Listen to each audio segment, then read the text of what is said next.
नमस्कार मित्रों। क्या आपने कभी सोचा है कि मनुष्य आखिर यात्रा क्यों करता है? क्या केवल स्थान बदलने के लिए या फिर खुद को खोजने के लिए? आज हम आपको ले चलेंगे एक ऐसी विचार यात्रा पर जहां रास्ते केवल धरती के नहीं बल्कि मन, चेतना और जिज्ञासा के भी हैं। ये निबंध है हिंदी साहित्य के महान घुमक्कड़ महापंडित राहुल संकृत्यायन का अथातो घुमक्कड़ जिज्ञासा। ये रचना हमें बताती है कि जो व्यक्ति चलता नहीं, जो प्रश्न नहीं करता, जो नई दिशाओं में झांकने का साहस नहीं रखता, वो जीवन को केवल जीता है, समझता नहीं। तो आंखें बंद कीजिए, मन को मुक्त कीजिए और शब्दों के सहारे उस यात्रा पर चलिए, जहां घूमना ही ज्ञान है और जिज्ञासा ही जीवन। संस्कृत से ग्रंथ को शुरू करने के लिए पाठकों को रोष नहीं होना चाहिए। आखिर हम शास्त्र लिखने जा रहे हैं, फिर शास्त्र की परिपाटी को तो मानना ही पड़ेगा। शास्त्रों में जिज्ञासा ऐसी चीज के लिए होनी बतलाई गई है जो कि श्रेष्ठ तथा व्यक्ति और समाज सबके लिए परम हितकारी हो। व्यास ने अपने शास्त्र में ब्रह्म को सर्वश्रेष्ठ मानकर उसे जिज्ञासा का विषय बनाया। व्यास शिष्य जैमिनी ने धर्म को श्रेष्ठ माना। पुराने ऋषियों से मतभेद रखना हमारे लिए पाप की वस्तु नहीं है। आखिर 6 शास्त्रों के रचयिता 6 आस्तिक ऋषियों में भी आधों ने ब्रह्म को धत्ता बता दिया है। मेरी समझ में दुनिया की सर्वश्रेष्ठ वस्तु है घुमक्कड़ी। घुमक्कड़ से पढ़कर व्यक्ति और समाज का कोई हितकारी नहीं हो सकता। कहा जाता है ब्रह्म ने सृष्टि को पैदा करना, धारण करना और नाश करने का जिम्मा अपने ऊपर लिया है। पैदा करना और नाश करना दूर की बातें हैं, उनकी यथार्थता सिद्ध करने के लिए न प्रत्यक्ष प्रमाण सहायक हो सकता है, न अनुमान ही। हाँ, दुनिया के धारण की बात तो निश्चय ही न ब्रह्म के ऊपर है, न विष्णु के और न शंकर ही के ऊपर। दुनिया दुख में हो चाहे सुख में, सभी समय यदि सहारा पाती है तो घुमक्कड़ों की ही ओर से। प्राकृतिक आदिम मनुष्य परम घुमक्कड़ था। खेती, बागबानी तथा घर द्वार से मुक्त वो आकाश के पक्षियों की भांति पृथ्वी पर सदा विचरण करता था। जाड़े में यदि इस जगह था तो गर्मियों में वहां से 200 कोस दूर। आधुनिक काल में घुमक्कड़ों के काम की बात कहने की आवश्यकता है, क्योंकि लोगों ने घुमक्कड़ों की कृतियों को चुरा के उन्हें गला फाड़ फाड़ कर अपने नाम से प्रकाशित किया, जिससे दुनिया जानने लगी कि वस्तुतः तेली के कोल्हू की बैल ही दुनिया में सब कुछ करते हैं। आधुनिक विज्ञान में चार्ल्स डार्विन का स्थान बहुत ऊंचा है। उसने प्राणियों की उत्पत्ति और मानव वंश के विकास पर ही अद्वितीय खोज नहीं की, बल्कि सारे ही विज्ञानों को उससे सहायता मिली। कहना चाहिए कि सभी विज्ञानों को डार्विन के प्रकाश में दिशा बदलनी पड़ी। लेकिन क्या डार्विन अपने महान आविष्कारों को कर सकता था यदि उसने घुमक्कड़ी का व्रत नहीं लिया होता?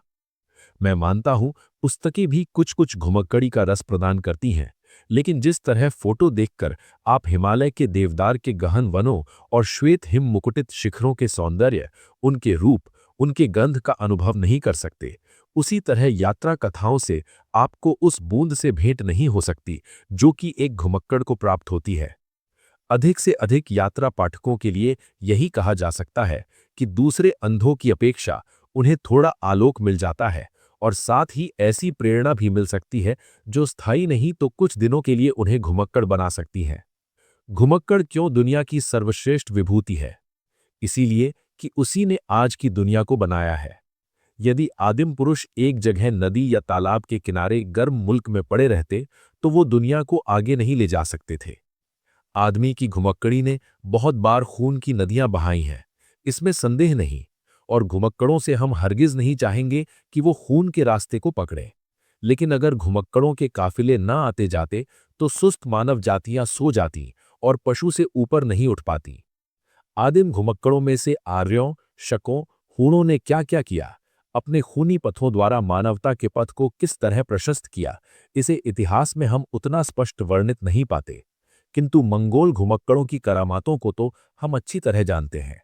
बारूद, तोप, कागज, छापाखाना, दिग्दर्शक, चश्मा, यही चीजें थीं जिन्होंने पश्चिम में विज्ञान युग का आरंभ कराया, और इन चीजों को वहां ले जाने वाले मंगोल घुमक्कड़ थे। कोलंबस और वास्को ड गामा 2 घुमक्कड़ ही थे जिन्होंने पश्चिमी देशों के आगे बढ़ने का रास्ता खोला। अमेरिका अधिकतर निर्जन सा पड़ा था। एशिया के कूप मंडूकों को घुमक्कड़ धर्म की महिमा भूल गई, इसीलिए उन्होंने अमेरिका पर अपनी झंडी नहीं गाड़ी। 2 शताब्दियों पहले तक ऑस्ट्रेलिया खाली पड़ा था। चीन और भारत को सभ्यता का बड़ा गर्व है, लेकिन इनको इतनी अकल नहीं आई कि जाकर वहां अपना झंडा गाड़ आते। आज अपने 40-50 करोड़ की जनसंख्या के भार से भारत और चीन की भूमि दबी जा रही है और ऑस्ट्रेलिया में 1 करोड़ भी आदमी नहीं है। आज एशियाइयों के लिए ऑस्ट्रेलिया का द्वार बंद है, लेकिन 2 सदी पहले वो हमारे हाथ की चीज थी। क्यों भारत और चीन ऑस्ट्रेलिया की अपार संपत्ति और अमित भूमि से वंचित रह गए? इसीलिए कि वो घुमक्कड़ धर्म से विमुख थे, उसे भूल चुके थे। हाँ, मैं इसे भूलना ही कहूंगा, क्योंकि किसी समय भारत और चीन ने बड़े बड़े नामी घुमक्कड़ पैदा किए। वे भारतीय घुमक्कड़ ही थे जिन्होंने दक्षिण पूर्व में लंका, बर्मा, मलाया, यवद्वीप, श्याम, कंबोज, चंपा, बोर्नियो और सेलिबीज ही नहीं, फिलिपीना तक का धावा मारा था। और एक समय तो जान पड़ा कि न्यूजीलैंड और ऑस्ट्रेलिया भी बृहत्तर भारत का अंग बनने वाले हैं। लेकिन कूप मंडूकता तेरा सत्यानाश हो। इस देश के बुद्धुओं ने उपदेश करना शुरू किया कि समुंदर के खारे पानी और हिंदू धर्म में बड़ा वैर है। उसके छूने मात्र से वो नमक की पुतली की तरह गल जाएगा। इतना बतला देने पर क्या कहने की आवश्यकता है कि समाज के कल्याण के लिए घुमक्कड़ धर्म कितनी आवश्यक चीज है। जिस जाति या देश ने इस धर्म को अपनाया वो चारों फलों का भागी हुआ, और जिसने इसे दुराया उसके लिए नरक में भी ठिकाना नहीं। आखिर घुमक्कड़ धर्म को भूलने के कारण ही हम 7 शताब्दियों तक धक्का खाते रहे। ऐरे गहरे जो भी आए हमें 4 लात लगाते गए। शायद किसी को संदेह हो कि मैंने इस शास्त्र में जो युक्तियां दी हैं वो सभी लौकिक तथा शास्त्र बाह्य हैं। अच्छा, तो धर्म से प्रमाण लीजिए। दुनिया के अधिकांश धर्म नायक घुमक्कड़ रहे हैं। धर्माचार्यों में आचार विचार, बुद्धि तथा तर्क तथा सहृदयता में सर्वश्रेष्ठ बुद्ध घुमक्कड़ राज थे। यद्यपि वो भारत से बाहर नहीं गए, लेकिन वर्षा के 3 मासों को छोड़कर एक जगह रहना वो पाप समझते थे। वो अपने ही घुमक्कड़ नहीं थे, बल्कि आरंभ में ही अपने शिष्यों को उन्होंने कहा था, चरथ भिखावे, जिसका अर्थ है भिक्षुओं घुमक्कड़ी करो। बुद्ध के शिष्यों ने अपने गुरु की शिक्षा को कितना माना, क्या इसे बताने की आवश्यकता है? क्या उन्होंने पश्चिम में मकदूनिया तथा मिस्र से पूर्व में जापान तक, उत्तर में मंगोलिया से लेकर दक्षिण में बाली और बाका के द्वीपों तक को रौंद कर नहीं रख दिया? जिस बृहत्तर भारत के लिए हर एक भारतीय को उचित अभिमान है, क्या उसका निर्माण इन्हीं घुमक्कड़ों की चरण धूलि ने नहीं किया? केवल बुद्ध ने ही अपनी घुमक्कड़ी से प्रेरणा नहीं दी, बल्कि घुमक्कड़ों का इतना जोर बुद्ध से 1-2 शताब्दी पूर्व ही था, जिसके कारण ही बुद्ध जैसे घुमक्कड़ राज इस देश में पैदा हो सके। उस वक्त पुरुष ही नहीं, स्त्रियां तक जंबूस वृत्त की शाखा ले अपनी प्रखर प्रतिभा का जौहर दिखाती, बाद में कूप मंडूकों को पराजित करती, सारे भारत में मुक्त होकर विचारा करती थीं। कोई कोई महिलाएं पूछती हैं, क्या स्त्रियां भी घुमक्कड़ी कर सकती हैं? क्या उनको भी इस महाव्रत की दीक्षा लेनी चाहिए? इसके बारे में तो अलग अध्याय ही लिखा जाने वाला है, किंतु यहां इतना कह देना है कि घुमक्कड़ धर्म ब्राह्मण धर्म जैसा संकुचित धर्म नहीं है, जिसमें स्त्रियों के लिए स्थान न हो। स्त्रियां इसमें उतना ही अधिकार रखती हैं जितना पुरुष। यदि वो जन्म सफल करके व्यक्ति और समाज के लिए कुछ करना चाहती हैं, तो उन्हें भी दोनों हाथों इस धर्म को स्वीकार करना चाहिए। घुमक्कड़ी छुड़ाने के लिए ही पुरुष ने बहुत से बंधन नारी के रास्ते में लगाए हैं। बुद्ध ने सिर्फ पुरुषों के लिए घुमक्कड़ी करने का आदेश नहीं दिया, बल्कि स्त्रियों के लिए भी उनका वही उपदेश था। भारत के प्राचीन धर्मों में जैन धर्म भी है। जैन धर्म के प्रतिष्ठापक श्रमण महावीर कौन थे? वो भी घुमक्कड़ राज थे। घुमक्कड़ धर्म के आचरण में छोटी से बड़ी तक सभी बाधाओं और उपाधियों को उन्होंने त्याग दिया था। घर द्वार और नारी संतान ही नहीं, वस्त्र का भी वर्जन कर दिया था। करतल भिक्षा, तरुतल वास तथा दिगंबर को उन्होंने इसीलिए अपनाया था कि निर्द्वंद विचरण में कोई बाधा न रहे।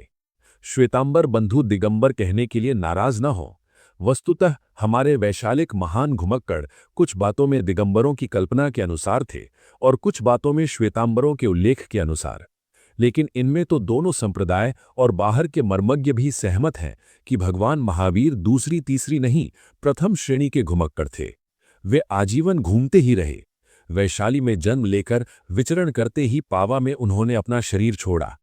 बुद्ध और महावीर से बढ़कर यदि कोई त्याग, तपस्या और सहृदयता का दावा करता है, तो मैं उसे केवल दंभ ही कहूंगा।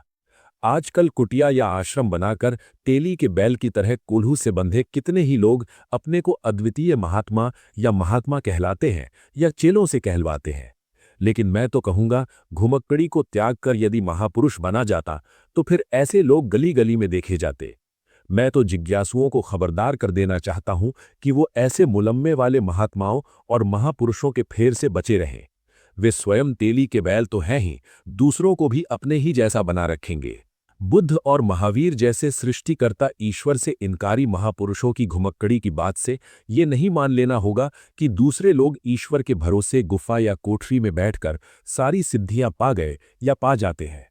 यदि ऐसा होता तो शंकराचार्य साक्षात ब्रह्म स्वरूप थे, क्यों भारत के चारों कानों की खाक छानते फिरते? शंकर को शंकर किसी ब्रह्मा ने नहीं बनाया, उन्हें बड़ा बनाने वाला था यही घुमक्कड़ी धर्म। शंकर बराबर घूमते रहे, आज केरल देश में थे तो कुछ ही महीने बाद मिथिला में और अगले साल कश्मीर या हिमालय के किसी दूसरे भाग में। शंकर तरुणाई में ही शिवलोक सिधार गए, किंतु थोड़े से जीवन में उन्होंने सिर्फ 3 भाष्य ही नहीं लिखे, बल्कि अपने आचरण से अनुयायियों को वो घुमक्कड़ी का पाठ पढ़ा गए कि आज भी उसके पालन करने वाले सैकड़ों मिलते हैं। वास्को ड गामा के भारत पहुंचने से बहुत पहले शंकर के शिष्य मास्को और यूरोप तक पहुंचे थे। उनके साहसी शिष्य सिर्फ भारत के 4 धामों से ही संतुष्ट नहीं थे, बल्कि उनमें से कितनों ने जाकर बाकू रूस में धूनी रमाई। एक ने पर्यटन करते हुए वोल्गा तट पर निजनी थोनोवग्राड के महामेल को देखा। फिर क्या था, कुछ समय के लिए वहीं डट गया और उसने ईसाइयों के भीतर कितने ही अनुयायी पैदा कर लिए, जिनकी संख्या भीतर ही भीतर बढ़ती इस शताब्दी के आरंभ में कुछ लाख तक पहुंच गई थी। रामानुज, मध्वाचार्य और दूसरे वैष्णवाचार्यों के अनुयायी मुझे क्षमा करें यदि मैं कहूं कि उन्होंने भारत में कूप मंडूकता के प्रचार में बड़ी सरगर्मी दिखाई। भला हो रामानंद और चैतन्य का, जिन्होंने कि पंख से पंकज बनकर आदिकाल से चले आते महान घुमक्कड़ धर्म की फिर से प्रतिष्ठापना की, जिसके फलस्वरूप प्रथम श्रेणी के तो नहीं किंतु द्वितीय श्रेणी के बहुत से घुमक्कड़ उनमें भी पैदा हुए। ये बेचारे बाकू की बड़ी ज्वालामाई तक कैसे जाते? उनके लिए तो मानसरोवर तक पहुंचना भी मुश्किल था। अपने हाथ से खाना बनाना, मांस अंडे से छू जाने पर भी धर्म का चला जाना, हाड़ तोड़ सर्दी के कारण हर लघु शंका के बाद बर्फीले पानी से हाथ धोना और हर महाशंका के बाद स्नान करना तो यमराज को निमंत्रण देना होता। इसीलिए बेचारे फूक फूक कर ही घुमक्कड़ी कर सकते थे। इसमें किसे उज्र हो सकता है कि शैव हो या वैष्णव, वेदांती हो या सदांती, सभी को आगे बढ़ाया केवल घुमक्कड़ धर्म ने। महान घुमक्कड़ धर्म। बौद्ध धर्म का भारत से लुप्त होना क्या था? तब से कूप मंडूकता का हमारे देश में बोलबाला हो गया। 7 शताब्दियां बीत गईं और इन 7 शताब्दियों में दासता और परतंत्रता हमारे देश में पैर तोड़कर बैठ गई। ये कोई आकस्मिक बात नहीं थी, लेकिन समाज के अगुओं ने चाहे कितना ही कूप मंडूक बनाना चाहा, लेकिन इस देश में माई के लाल जब तब पैदा होते रहे, जिन्होंने कर्म पथ की ओर संकेत किया। हमारे इतिहास में गुरु नानक का समय दूर का नहीं है, लेकिन अपने समय के वो महान घुमक्कड़ थे। उन्होंने भारत भ्रमण को ही पर्याप्त नहीं समझा और ईरान और अरब तक का धावा मारा। घुमक्कड़ी किसी बड़े योग से कम सिद्धिदायिनी नहीं है और निर्भीक तो वो 1 नंबर का बना देती है। घुमक्कड़ नानक मक्के में जाके काबा की ओर पैर फैलाकर सो गए। मुल्लों में इतनी सहिष्णुता होती तो आदमी होते। उन्होंने ऐतराज किया और पैर पकड़ के दूसरी ओर करना चाहा। उनको ये देखकर बड़ा अचरज हुआ कि जिस तरह घुमक्कड़ नानक का पैर घूम रहा है, काबा भी उसी ओर चला जा रहा है। ये है चमत्कार। आज के सर्वशक्तिमान किंतु कोठरी में बंद महात्माओं में है कोई ऐसा जो नानक की तरह हिम्मत और चमत्कार दिखलाए? दूर शताब्दियों की बात छोड़िए, अभी शताब्दी भी नहीं बीती इस देश से स्वामी दयानंद को विदा हुए। स्वामी दयानंद को ऋषि दयानंद किसने बनाया? घुमक्कड़ धर्म ने। उन्होंने भारत के अधिक भागों का भ्रमण किया, पुस्तक लिखते, शास्त्रार्थ करते, वो बराबर भ्रमण करते रहे। शास्त्रों को पढ़कर काशी के बड़े बड़े पंडित मंडूक बनने में ही सफल होते रहे। इसीलिए दयानंद को मुक्त बुद्धि और तर्क प्रधान बनाने का कारण शास्त्रों से अलग कहीं ढूंढना होगा, और वो है उनका निरंतर घुमक्कड़ी धर्म का सेवन। उन्होंने समुद्र यात्रा करने, द्वीपांतरों में जाने के विरुद्ध जितनी थोथी दलीलें दी जाती थीं, सबको चिंदी चिंदी उड़ा दिया और बतलाया कि मनुष्य स्थावर वृत्त नहीं है, वो जंगम प्राणी है। चलना मनुष्य का धर्म है, जिसने इसे छोड़ा वो मनुष्य होने का अधिकारी नहीं है। 20वीं शताब्दी के भारतीय घुमक्कड़ों की चर्चा करने की आवश्यकता नहीं। इतना लिखने से मालूम हो गया होगा कि संसार में यदि कोई अनादि सनातन धर्म है तो वो घुमक्कड़ धर्म है। लेकिन वो कोई संकुचित संप्रदाय नहीं है, वो आकाश की तरह महान है, समुद्र की तरह विशाल है। जिन धर्मों ने अधिक यश और महिमा प्राप्त की है, वो केवल घुमक्कड़ धर्म के ही कारण। प्रभु ईसा घुमक्कड़ थे, उनके अनुयायी भी ऐसे घुमक्कड़ थे जिन्होंने ईसा के संदेश को दुनिया के कोने कोने में पहुंचाया। यहूदी पैगंबरों ने घुमक्कड़ धर्म को भुला दिया, जिसका फल शताब्दियों तक उन्हें भोगना पड़ा। उन्होंने अपने जान चूल्हे से सिर निकालना नहीं चाहा।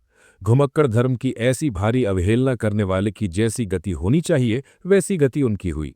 चूल्हा हाथ से छूट गया और सारी दुनिया में घुमक्कड़ी करने को मजबूर हुए, जिसने आगे उन्हें मारवाड़ी सेठ बनाया। या यूं कहिए कि घुमक्कड़ी धर्म की एक छींट पड़ जाने से मारवाड़ी सेठ भारत के यहूदी बन गए। जिसने इस धर्म की अवहेलना की, उसे रक्त के आंसू बहाने पड़े। अभी इन विचारों ने बड़ी कुर्बानी के बाद और 2000 वर्ष की घुमक्कड़ी के तजुर्बे के बल पर फिर अपना स्थान प्राप्त किया। आशा है स्थान प्राप्त करने से वो चूल्हे में सिर रखकर बैठने वाले नहीं बनेंगे। अस्तु, सनातन धर्म से पतित यहूदी जाति को महान पाप का प्रायश्चित या दंड घुमक्कड़ी के रूप में भोगना पड़ा और अब उन्हें पैर रखने का स्थान मिला। आज भारत तना हुआ है। ये यहूदियों की भूमि और राज्य को स्वीकार करने के लिए तैयार नहीं है। जब बड़े बड़े स्वीकार कर चुके हैं तो कितने दिनों तक ये हठधर्मिता चलेगी। लेकिन विषयांतर में ना जाकर हमें ये कहना था कि ये घुमक्कड़ धर्म है जिसने यहूदियों को केवल व्यापार कुशल उद्योग निष्णात ही नहीं बनाया, बल्कि विज्ञान, दर्शन, साहित्य, संगीत सभी क्षेत्रों में चमकने का मौका दिया। समझा जाता था कि व्यापारी और घुमक्कड़ यहूदी वीर युद्ध में कच्चे निकलेंगे, लेकिन उन्होंने 5-5 अरबी साम्राज्यों की सारी शेखी को धूल में मिलाकर चारों खाने चित्त कर दिया और सब ने नाक रगड़कर उनसे शांति की भिक्षा मांगी। इतना कहने से अब कोई संदेह नहीं रह गया कि घुमक्कड़ धर्म से बढ़कर दुनिया में धर्म नहीं है। धर्म भी छोटी बात है, उसे घुमक्कड़ के साथ लगाना महिमा घटो समुद्र की रावण बसा पड़ोस वाली बात होगी। घुमक्कड़ होना आदमी के लिए परम सौभाग्य की बात है। ये पंथ अपने अनुयायी को मरने बाद किसी काल्पनिक स्वर्ग का प्रलोभन नहीं देता। इसके लिए तो कह सकते हैं, क्या खूब सौदा नग्द है, इस हाथ ले इस हाथ दे। घुमक्कड़ी वही कर सकता है जो निश्चिंत है। किन साधनों से संपन्न होकर आदमी घुमक्कड़ बनने का अधिकारी हो सकता है, ये आगे बतलाया जाएगा। किंतु घुमक्कड़ी के लिए निश्चिंत होना आवश्यक है और निश्चिंत होने के लिए घुमक्कड़ी भी आवश्यक है। दोनों का अन्योन्याश्रय होना दूषण नहीं, भूषण है। घुमक्कड़ी से बढ़कर सुख कहाँ मिल सकता है? आखिर चिंताहीनता तो सुख का सबसे स्पष्ट रूप है। घुमक्कड़ी में कष्ट भी होते हैं, लेकिन उसे उसी तरह समझिए जैसा भोजन में मिर्च। मिर्च में यदि कड़वाहट ना हो तो क्या कोई मिर्च प्रेमी उसमें हाथ भी लगाएगा? वस्तुतः घुमक्कड़ी में कभी कभी होने वाले कड़वे अनुभव उसके रस को और बढ़ा देते हैं। उसी तरह जैसे काली पृष्ठभूमि में चित्र अधिक खिल उठता है। व्यक्ति के लिए घुमक्कड़ी से बढ़कर कोई नगद धन नहीं है। जाति का भविष्य घुमक्कड़ों पर निर्भर करता है। इसीलिए मैं कहूंगा कि हर एक तरुण और तरुणी को घुमक्कड़ व्रत ग्रहण करना चाहिए। इसके विरुद्ध दिए जाने वाले सारे प्रमाणों को झूठ और व्यर्थ सामना करना चाहिए। यदि माता पिता विरोध करते हैं तो समझाना चाहिए कि वो भी प्रहलाद के नवीन संस्करण हैं। यदि हित बांधव बाधा उत्पन्न करते हैं तो समझाना चाहिए कि वे दिवांध हैं।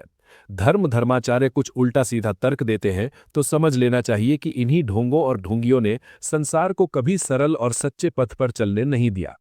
यदि राज्य और राजसी नेता अपनी कानूनी रुकावटें डालते हैं तो हजारों बार की तजुर्बा की हुई बात है कि महानदी के वेग से घुमक्कड़ की गति को रोकने वाला दुनिया में कोई पैदा नहीं हुआ।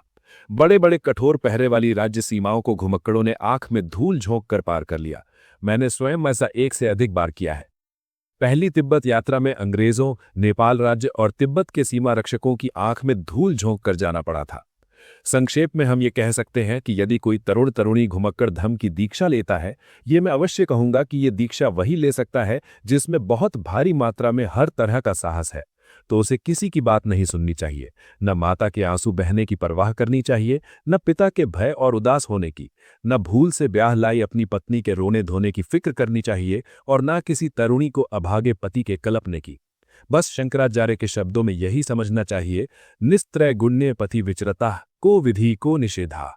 और मेरे गुरु कपोतराज के वचन को अपना पथ प्रदर्शक बनाना चाहिए। सैर कर दुनिया की गाफिल जिंदगानी फिर कहाँ, जिंदगी गर कुछ रही तो नौजवानी फिर कहाँ। दुनिया में मनुष्य जन्म एक ही बार होता है और जवानी भी केवल एक ही बार आती है। साहसी और मनस्वी तरुण तरुणियों को इस अवसर से हाथ नहीं धोना चाहिए। कमर बांध लो भावी घुमक्कड़ों, संसार तुम्हारे स्वागत के लिए बेकरार है। प्रिय साथियों, वीडियो में अंत तक बने रहने के लिए आपका धन्यवाद।